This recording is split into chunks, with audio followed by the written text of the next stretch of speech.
नमस्कार। आह, रामनवमी थी। बहुत ही पवित्र अवसर होता है। चैत्र मास के जो कि हिंदू कैलेंडर से पहला महीना होता है साल का, उसके शुक्ल पक्ष के नवमी को रामनवमी मनाई जाती है और ये राम के जन्म को लेके है। मर्यादा पुरुषोत्तम इनके बारे में कहा गया है और इनके बारे में तुलसी बाबा ने एक बड़ी अच्छी बात कही थी। बैर न कर काहू सन कोई, राम प्रताप विषमता खोई। जब राम सिंहासन पे बैठे थे तब उनका प्रताप ऐसा था कि कोई किसी से बैर नहीं करता था और विषमता नहीं थी। अब की रामनवमी के एक दिन में जो कि घटित हुआ था, उसका अगले दिन जब अखबार में आया तो आप इन घटनाओं को देखें और क्या लगता है कि राम के प्रति सच्ची मर्यादा पुरुषोत्तम थे। ध्यान रखिएगा, क्या हम सच्ची भक्ति कर पाते हैं? पहली घटना, जेएनयू में हॉस्टल में वायलेंस हुआ और राम का कुछ लोग वहां पे मना रहे थे और वो कोई कुछ लेके जा रहा था, उसको रोका गया, फिर मारपीट हुई वगैरह वगैरह। ये जेएनयू की घटना है। ये पहली घटना। उसी दिन दूसरी घटना, रामनवमी है और राम प्रताप विषमता खोई, बैर न कर काहू सन कोई। गुजरात में दो जगह दंगे हुए, आनंद के खंभात जिले में और साबरकांठा के हिम्मतनगर में। इसी अवसर पे और इसी सेलिब्रेशन को लेकर दो जगह दंगे। दूसरी घटना ये है। तीसरी घटना, हावड़ा में विश्व हिंदू परिषद के एक नेता के उग्र भाषण के बाद काफी कुछ हिंसा हुई और उस हिंसा में काफी कुछ आप जानते हैं कि क्या क्या होता है ऐसी जरूरतों पे। ये तीसरी घटना थी। अभी ये रुका नहीं, ये एक दिन के अखबार का और रामनवमी के दिन की घटना का जिक्र है। एक दिन के अखबार का ये पूरा है जो आप सब ने देखा होगा। झारखंड में दो जिले, लोहरदगा में, हिरदी गांव में दंगे हुए। बोकारो जिले के बेरसो मोहल्ले में भी इसी तरह का दंगा हुआ। जुलूस और जुलूस जा रहा था, उसके साथ कुछ नारे लगाए गए। खास करके एक जब माइनॉरिटी का कुछ दिखाई दिया, एक पूजा स्थल, तो वहां पे कुछ लोगों ने पत्थरबाजी की। ये घटना हुई। तो ये झारखंड था। अब मध्य प्रदेश आइए, भाजपा का शासन है मध्य प्रदेश में। भोपाल खरगांव में 10 घर जलाए गए, कई घायल हुए और काफी हिंसा रही।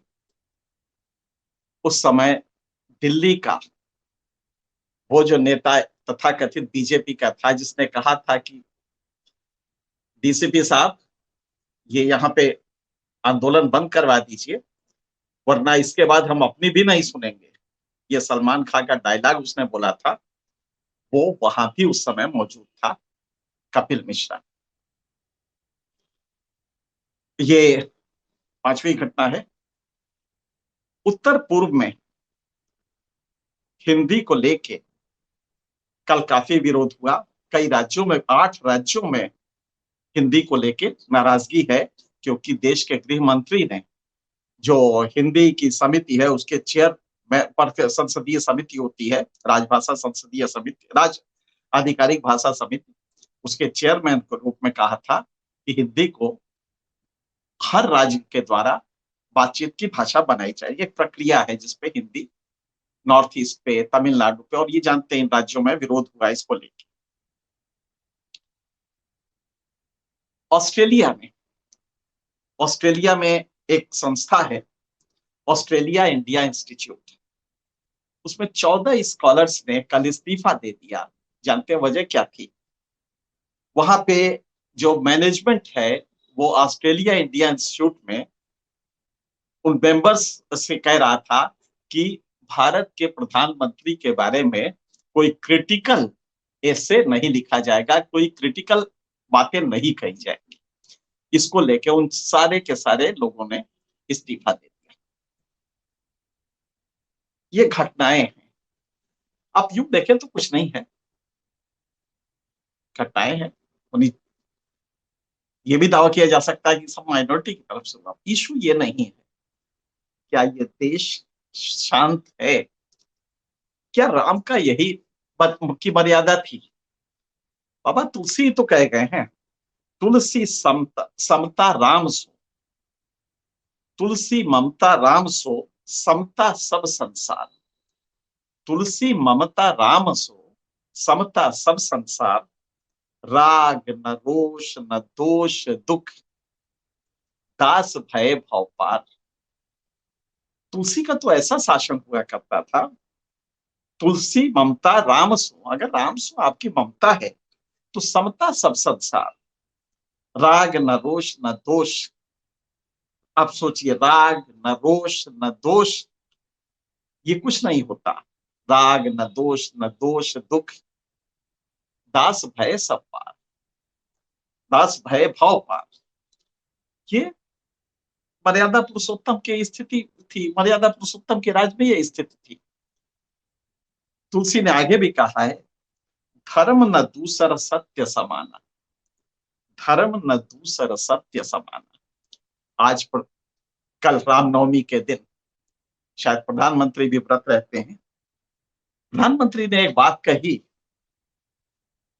उन्होंने कहा कि किसानों को दे रहे हैं नई ताकत, और इसके बारे में उन्होंने लंबा कुछ बताया, बार बार बताया कि किसानों को सशक्त करने के नया भारत बनाया जाएगा। और इसके लिए किया क्या है उन्होंने, समृद्ध किसान सम्मान निधि दी है, जिसमें कि 11.3 करोड़ किसान परिवारों, जरा गौर कीजिएगा, किसान परिवारों को 1,82,000 करोड़ 82,000 रुपए दिए। 1,82,000 करोड़, ये 17 रुपया रोज होता है, हर परिवार को 17 रुपया रोज। अब जरा गौर कीजिएगा, हर परिवार को 17 रुपया रोज देके किसानों को समृद्ध किया जा रहा है। लेकिन मोदी जी अगर राम भक्त हैं, हम सब राम भक्त हैं, मेरे ख्याल से कोई भी हिंदू धर्म का नहीं है जो राम मर्यादा पुरुषोत्तम को ना मानता हो। और तुलसी बाबा ये कह गए हैं कि धर्म न दूसरा सत्य समाना। जिस दिन मोदी जी कह रहे थे ये बात, यानी कल रामनवमी के दिन, उसी दिन संसद में उसके एक हफ्ते पहले चीख चीख के जो कृषि की संसदीय समिति है, उसने कहा कि देश में किसानों की आय कम हो गई है, देश में किसानों की आमदनी कम हुई, और खास करके बड़े राज्यों में काफी कम, किसानों की आमदनी कम हुई है। और ये बात उनके संज्ञान में इसलिए आई कि उन्हीं की समिति ने, जिसका चेयरमैन भी एक बीजेपी का एमपी था, उसी की सदारत में यह रिपोर्ट पार्लियामेंट में टेबल हुई है। यह रिपोर्ट मेरे पास अच्छी खासी कम हुई है। नॉर्थ ईस्ट का गाना गाते हैं, वहां काफी कम हुई है, मध्य प्रदेश में कम हुई है, कई जगह कम हुई है। और नेशनल एवरेज अगर आप देखें तो जो 2016 में दूनी करने की बात कही थी मोदी जी ने, 2017 में उनकी आमदनी 8,053 रुपए थी। 17 की बात कर, 16 की नहीं, 17 की। 5 साल बाद उनकी आमदनी 10,000, आप जरा गौर कीजिएगा, 10,218 रुपए है। 5 साल में सिर्फ 25% बढ़ा है। महंगाई कहाँ चली गई है। और अगर इन्फ्लेशन एडजस्टेड ये इनकम ले लिया जाए तो आमदनी दरअसल घटी है किसानों की। ये बात मोदी जी जानते हैं, लेकिन पूरे टेलीविजन ने कहा, पूरे अखबारों में कहा गया, और मोदी जी का स्टेटमेंट है कि सशक्त करके किसानों को हम नया भारत बनाएंगे। मोदी जी, सत्य तो राम मर्यादा पुरुषोत्तम का पहला तकाजा था। अब उनके लोगों ने भी कहा, प्रेस कॉन्फ्रेंस की गई, राजीव प्रताप रूढ़ी ने एक प्रेस कॉन्फ्रेंस की और जरा गौर कीजिए, बताया क्या, 2013 से आंकड़े लेके उन्होंने दिखाया कि कितना अनाज ज्यादा पैदा हुआ है। जरा आप गौर से सुनिएगा, क्योंकि आपको ये चीजें समझनी चाहिए। सत्य किस तरह छुपाया जाता है राज्य में। तुलसी बाबा बार बार कहते थे कि सत्य सबसे बड़ी चीज है राजा के लिए, लेकिन बीजेपी का स्पोक्स पर्सन राजीव प्रताप रूढ़ी, जो 15 पहले मंत्री थे, आजकल प्रेस देख रहे हैं, आजकल प्रवक्ता हो गए हैं, उन्होंने बताया 2013 के मुकाबले बहुत बढ़िया पैदावार। 2013 का आंकड़ा दिया उन्होंने, कांग्रेस की सरकार थी, और कहा कि साहब 26.5 करोड़ टन तब होता था, आज वो बढ़ के 30.5 करोड़ टन हो गया है। एक तो रूढ़ी जी अपने आंकड़े कर ले, हम उसको उससे भी बेहतर बता रहे हैं। इस साल उम्मीद है कि 31.5 करोड़ होगा। अभी जो लेटेस्ट फिगर आया उनको शायद नहीं मालूंगा, ये मेरा प्रिय विषय है। तो अभी जो आंकड़ा आया है उसके हिसाब से, जो 3 एस्टिमेट्स होते हैं, एडवांस एस्टिमेट कहते हैं इसको, advance estimate 1, advance estimate 2, advance estimate 3, तो उसके हिसाब से करीब 31.5 करोड़ होने जा रहा है। लेकिन आपने कांग्रेस के समय का आंकड़ा लिया, यूपीए 2 के अंतिम दिनों का आंकड़ा 2013 का लिया, जो कि 26.5 करोड़ था। लेकिन आपने अगर वाजपेयी जी के टाइम का 2002, 3 या 3-4 का आंकड़ा लिया होता तो आप हकीकत पता लग जाती। उस समय 18.2 करोड़ अनाज पैदा होता था। यूपीए के 10 सालों में ये बढ़ के 26 करोड़, 26.5 करोड़ हुआ। जरा देखिए, 1.5 गुना बढ़ा है। लेकिन वो आपने नहीं बताया।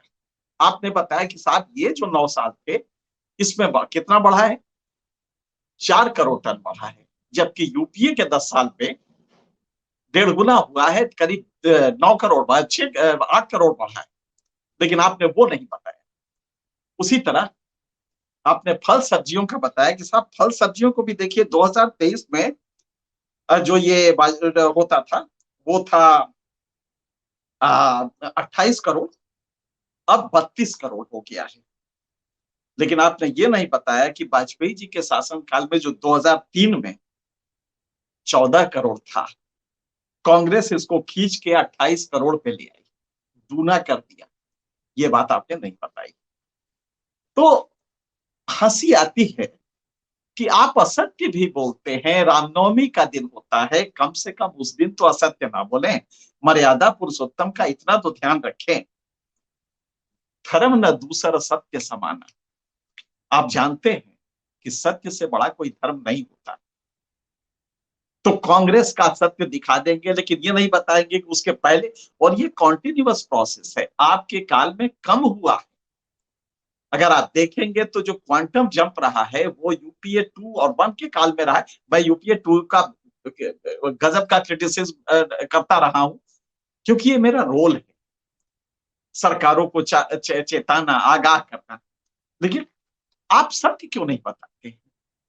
अगर आप सत्य बता दे जनता को तो उससे कोई बहुत अंतर नहीं पड़ेगा। तो आपने देखा कि एक तरफ ये कोशिश कि हम हकीकत से रूबरू जनता को न कर होने दें, तो आप कॉन्कॉक्टेड चीजें बताते हैं। अशांति का ये हाल है कि एक दिन रामनवमी के दिन भगवान राम के जन्मदिन का है, बड़ा पावन दिन होता है, उसमें भी हिंसा, उसमें भी इतनी अशांति। तुलसी बाबा ने ये कहा था, राम के चरित्र का उन्होंने जब बखान किया और उनको मर्यादा पुरुषोत्तम बताया था, तो उन्होंने कहा था, बैर न कर काहूसन कोई। मतलब आप सोचिए कि बैर न कर काहूसन कोई, राम प्रताप विषमता कोई। और विषमता को हम दो तरह से देखते हैं। आर्थिक विषमता के बारे में हम अक्सर आपसे बताते रहते हैं कि कितनी बढ़ी है। कम से कम राम का ये चरित्र तो नहीं था कि उनके शासन काल में विषमता इस तरह की, आर्थिक विषमता है। आप ताज्जुब करेंगे, यूएपीए कानून एक खतरनाक कानून है। आपका ही मंत्री, आपका गृह राज्य मंत्री पार्लियामेंट के फ्लोर पे यह स्टेटमेंट देता है कि यूएपीए में 2.2% ही कन्विक्शन हो रहा है। इसका मतलब आप 98% लोगों को, जो 100 लोग पकड़ते हैं यूएपीए से सख्त कानून में, उसमें सिर्फ 2.2% को सजा मिल रही है। 98 आप गलत पकड़ के लाए हैं। कैसे ये संभव है? आपका रामराज्य यही होता है क्या? ये यूएपीए की स्थिति है आपकी। और यूएपीए की नहीं है, पत्रकारों को बंद करने का जेल में। अगर आप ये भी देखेंगे तो आपको ताज्जुब होगा कि पत्रकारों को जेल में डालने का सिलसिला 2020 में 67, पूरे 10 साल में 157 पत्रकार पकड़े गए, जिसमें 2020 में 67 पत्रकार थे। क्या पत्रकार से इतना नाराजगी? राम राज्य में नारदपुरी को तो नहीं पकड़ा गया होगा। राम राज्य में ये स्थिति नहीं थी, बल्कि एक किसी ने पब्लिक ओपिनियन दे दी थी। तो राम ने क्या किया था ये आपने देखा। एक पब्लिक ओपिनियन किसी एक सामान्य से आदमी की थी, तो राम ने उसको कैसे रेस्पॉन्ड किया था। तो मुझे लगता है कि हम सबको ये बात जाननी चाहिए कि हकीकत कहाँ है। राम के नाम पे हम और हमारा शासन, क्या वाकई वो मर्यादित काम कर रहा है, मर्यादित आचरण है जिसकी हम उससे अपेक्षा करते हैं? और अगर वो नहीं है तो फिर ये राम भक्ति कैसी है?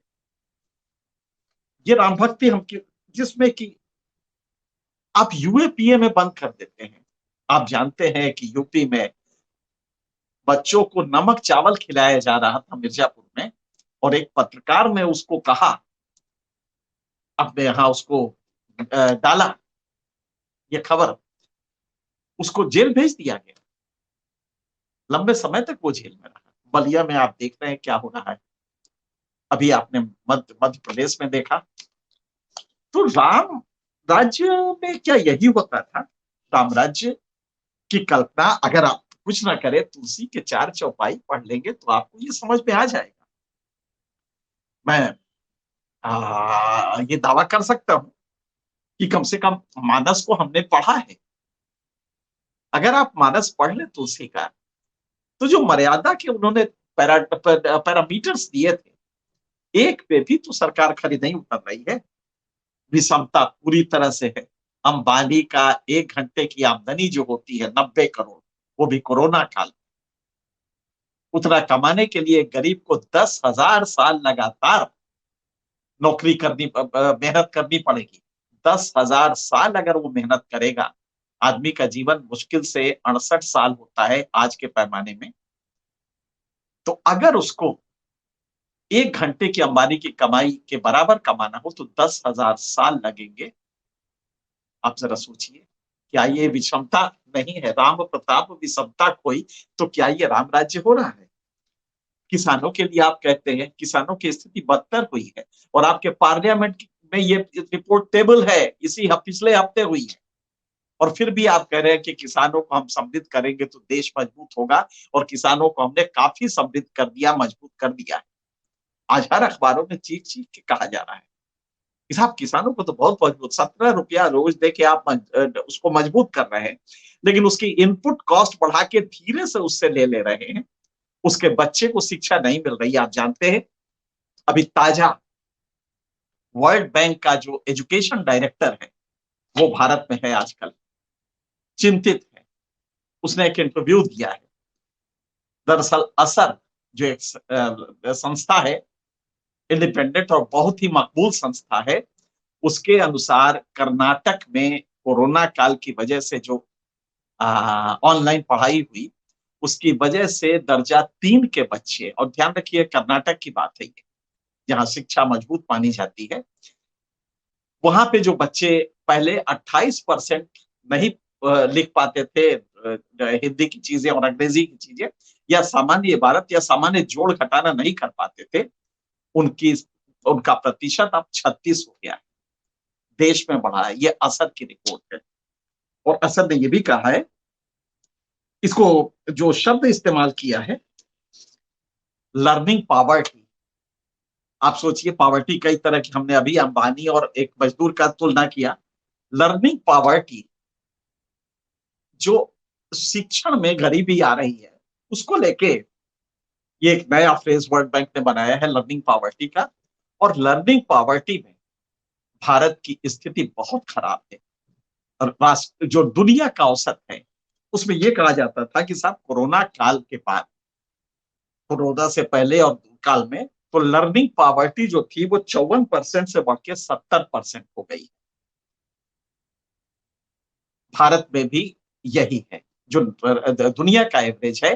भारत में भी दुनिया में 53% से 70% हुई थी, अभी हुई है। और भारत में उस समय 54% थी लर्निंग पॉवर्टी, वो अब बढ़ के 70% में हो गई है। आज हम 70% हमारा लोग लर्निंग पॉवर्टी की स्थिति में है। मतलब सच, जो एक लर्निंग का ज्ञान के जो होता है गरीबी, उससे उसको हम झेल रहे हैं। इससे भारत क्या समृद्ध होगा? क्या फिर हम तुलसी का वो याद दिलाएं कि जब उन्होंने कहा था, धर्म न दूसर सत्य समाना। हम क्या सत्य बोल रहे हैं अपनी जनता से? मेरे ख्याल से आज की सत्ता को जनता से सत्य बोलना चाहिए। लर्निंग पॉवर्टी है, इकोनॉमिक पॉवर्टी है, किसान गरीब हो रहा है, लेकिन फिर भी अगर देश के प्रधानमंत्री कहते हैं कि समृद्धि आ रही है, और उनका प्रवक्ता कहता है कि देखिए साहब, 13 में ऐसा था ना, 2020 में 22 में इतना हो गया, तो असत्य बोल रहे हैं आप। आपको जनता को ये बताना पड़ेगा, और आप नहीं बताएंगे तो कोई बात नहीं, ये कर्तव्य हमारा है, हम जरूर बताएंगे। तब तक के लिए, इस हफ्ते के लिए इतना ही। फिर हम लोग अगले हफ्ते फिर किसी और मुद्दे पर मिलेंगे। तब तक के लिए हमें आज सत्य हिंदी का ऐप डाउनलोड करें गूगल प्ले स्टोर पर।